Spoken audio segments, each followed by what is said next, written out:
Salut, j'espère que tu vas bien. Aujourd'hui, je vais te parler du street workout, un sport que je pratique depuis quelques années qui pourrait peut-être t'intéresser. Dans cette vidéo, je vais t'expliquer pourquoi je me suis lancé dans ce sport, des raisons qui te parleront peut-être et je l'espère te donneront envie de te lancer.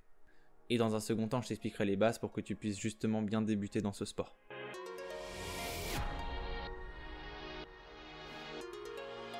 Il faut savoir que de base, j'avais peu confiance en moi et encore moins en mon physique, et c'est pourquoi j'ai décidé d'augmenter ma masse musculaire. Pour ça, j'ai demandé à mon 16e anniversaire un abonnement de 3 mois à la salle pour essayer la musculation. Mais tout s'est pas passé comme prévu parce que durant 3 semaines, en août, ma salle a fermé. Et c'est là que j'ai décidé d'en apprendre plus sur comment se muscler au poids de corps.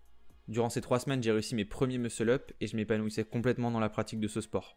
Mais quand ma salle a rouvert, j'y suis retourné pendant plus d'1 an, j'ai changé de salle entre temps, mais je ressentais quand même toujours ce petit manque et faire de la musculation au bout d'un moment devenait fade. Alors j'ai décidé d'arrêter et de me remettre uniquement au street workout. À ce moment-là, mon physique ressemblait à ça. J'étais plutôt content de mon évolution, mais je voulais pouvoir performer en dehors d'une salle de sport et prendre plus de plaisir dans ma pratique. Comme je te le disais juste avant, je commençais à trouver la musculation monotone, et en plus de ça, je retrouvais dans le street workout ce pourquoi j'avais commencé, c'est-à-dire une augmentation de ma masse musculaire, et ce qui tourne autour comme l'amélioration de la qualité de mon mode de vie, de mon alimentation et tous les développements que ça engendre. Mais en plus de ça, je pouvais m'entraîner absolument partout, même si j'avais gardé au début la salle de sport comme lieu d'entraînement principal par question d'habitude. Mais je m'entraînais aussi chez moi de temps en temps, et j'ai fini par faire que ça.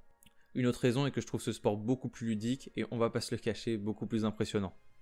Mais on pourrait y trouver d'autres avantages comme le fait de ne pas avoir à payer de salle de sport ou le fait de ne pas ressentir le regard des gens comme quand on commence la musculation. Mais je te recommande bien évidemment d'avoir un partenaire d'entraînement, ce qui motive quand même beaucoup. Je sais que personnellement j'ai fait mes meilleurs progrès quand je m'entraînais avec un ami. Et me voilà aujourd'hui à te parler après 4 ans de pratique qui m'ont beaucoup appris et une évolution physique qui me convient carrément parce que je suis quand même passé de ça à ça. Mais au-delà de ça, le gain de force engendré par le travail des différentes figures et la satisfaction d'en réussir de nouvelles est incroyable. Étant d'un naturel plutôt entêté, je me suis pas mal blessé à faire des choses qu'on m'avait déconseillées, juste pour pouvoir essayer et pour pouvoir me faire mon propre avis dessus.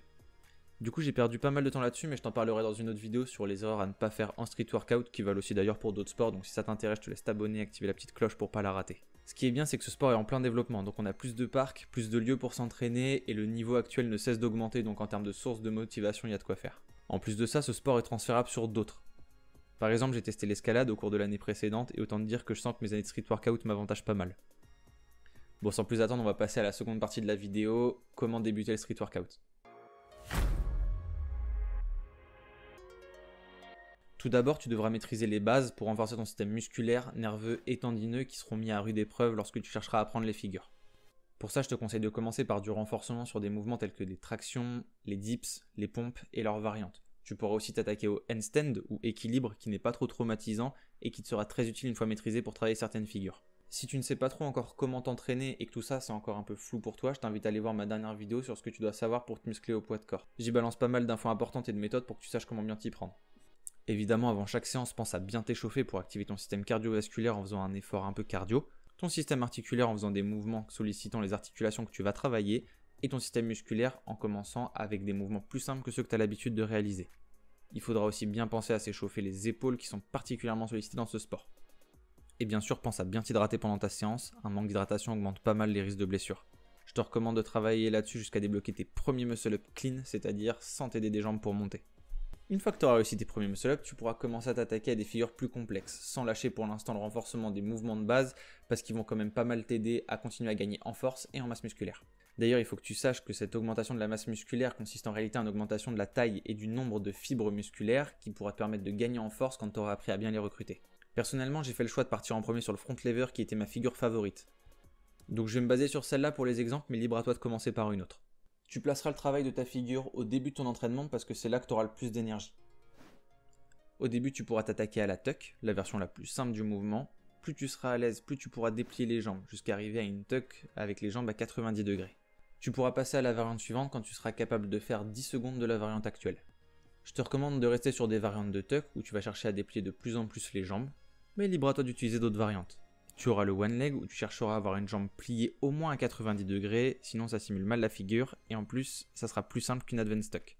Tu auras les variantes straddle, avec les jambes écartées, et layout, donc avec les hanches tendues, mais les genoux pliés. Donc si tu as un bon ressenti là-dessus, libre à toi de travailler comme ça, tout en sachant que la straddle est une étape quasi indispensable de la planche. Un autre moyen de gérer la difficulté sera d'utiliser des bandes élastiques que tu placeras au-dessus des fesses pour qu'elles exercent une force verticale qui luttera efficacement contre la gravité. Pour la planche, tu peux faire de même en l'accrochant à une barre haute et en la faisant passer au niveau du bassin. Évidemment, plus la résistance sera faible, plus le mouvement sera compliqué, ce qui te permettra d'ailleurs d'appliquer parfaitement ta surcharge progressive. Pense à varier le travail des figures, tu pourras chercher à tirer en front ou à pousser en planche, à faire des presses, des relevés, enfin bref, plein d'exercices qui sont à peu près similaires pour chaque figure, et où tu peux augmenter la difficulté de la même manière que sur les mouvements statiques. Mais je m'étalerai un peu plus là-dessus, je ferai des tutoriels liés à chaque figure. Alors, est-ce qu'on devrait faire les jambes en street workout? Eh bien, ça dépend de tes objectifs. Si tu as un objectif esthétique, alors oui, ça sera mieux de les faire. Mais si tu as un objectif de performance, il va falloir que tu saches que plus tes jambes seront lourdes, plus elles vont t'alourdir pour les figures. Il faut aussi savoir que négliger complètement les jambes est évidemment mauvais parce que plus ton buste va être musclé, plus il va être lourd pour tes jambes. Donc travailler leur souplesse, leur mobilité ainsi que les solliciter de manière journalière permettra d'éviter des problèmes articulaires. Donc vraiment ça va dépendre de tes objectifs et de ce que tu recherches à travers la pratique, mais aussi de tes envies. Il va aussi être très important de se fixer des objectifs et de respecter différents principes d'entraînement. Pour ça, je te laisse aller voir ma vidéo sur comment se muscler au poids de corps. Je t'en ai déjà parlé tout à l'heure, je sais, mais elle est vraiment complémentaire à cette vidéo. Je rajoute aussi un petit point sur la musculation. Tu peux carrément lier street workout et musculation, les deux sont compatibles. Ça va d'ailleurs te permettre de rattraper des retards musculaires et même de travailler sur ta polyvalence. Donc si tu es actuellement dans un de ces deux sports, ne te prive pas d'essayer l'autre et tire-en les bénéfices dont tu as besoin. Bon, j'espère t'avoir motivé et t'avoir apporté les connaissances dont tu avais besoin. Cette vidéo reprend vraiment les bases, comme je t'ai dit, je ferai un tutoriel sur chaque mouvement pour te permettre de compléter au mieux ton programme d'entraînement. N'hésite pas à me dire ce que tu as pensé de cette vidéo en commentaire, je te laisse t'abonner si mes vidéos te plaisent. En attendant,